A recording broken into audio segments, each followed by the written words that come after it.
భారతీయ క్రీడా రంగంలో ఒక వెలుగు వెలిగిన అథ్లెటిక్, నటి మరియు సామాజిక కార్యకర్త అశ్విని నాచెప్ప 1980వ దశకం చివరలో మరియు 1990వ దశకం ప్రారంభంలో పరుగుల రాణి పీటీ ఉషకు గట్టి పోటీ ఇస్తూ ఆమెను సైతం అధిగమించింది. అశ్విని నాచెప్ప 1967 అక్టోబర్ 21న కర్ణాటకలో జన్మించారు. ఆమె చిన్నతనంలోనే వారి కుటుంబం బెంగళూరుకు మారింది. అశ్విని తన సోదరి పుష్పతో కలిసి చాలా చిన్న వయసులోనే అథ్లెటిక్స్ వైపు ఆకర్షితులయ్యారు. బెంగళూరులోని మౌంట్ కార్మెల్ కాలేజీలో ఆమె తన విద్యాభ్యాసంను అభ్యసించారు.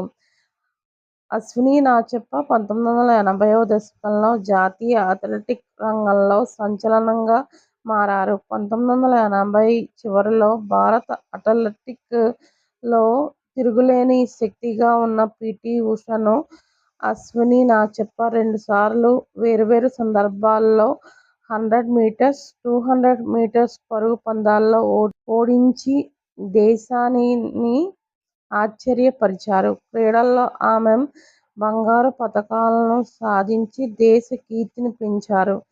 క్రీడల నుంచి రిటైరైన తర్వాత అశ్విని నాచెప్ప తెలుగు చలనచిత్రంలోకి ప్రవేశించారు. ముఖ్యంగా తెలుగు సినిమాల్లో ఆమె మంచి గుర్తింపు తెచ్చుకున్నారు. ఆమె బయోపిక్ ఆధారంగా తెరకెక్కిన అశ్విని సినిమాలోనే ఆమె వెండితెరకు పరిచయమయ్యారు. ఈ సినిమాలో ఆమె తన పాత్రను తానే పోషించడం విశేషం.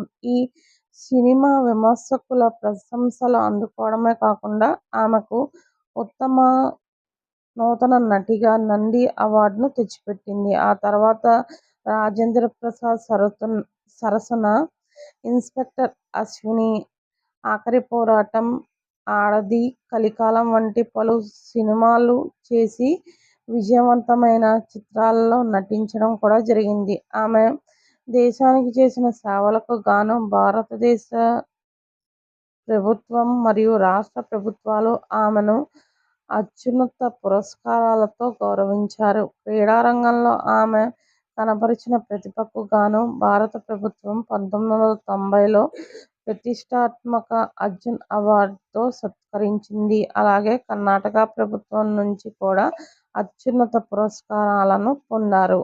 క్రీడలు, సినిమాలు తర్వాత ఆమె సమాజ సేవకు మరియు భవిష్యత్ తరాల క్రీడాకారులను తీర్చిదిద్దడానికి అంకితమయ్యారు.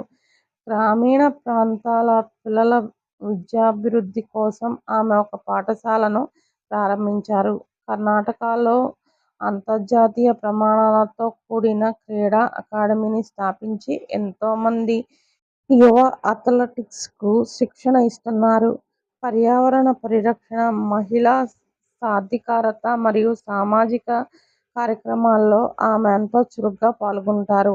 అశ్విని నాచెప్ప కేవలం ఒక అథ్లెట్ మాత్రమే కాదు. ఒకవైపు క్రీడలు, మరోవైపు గ్లామర్ ప్రపంచం, ఇంకోవైపు సామాజిక సేవ.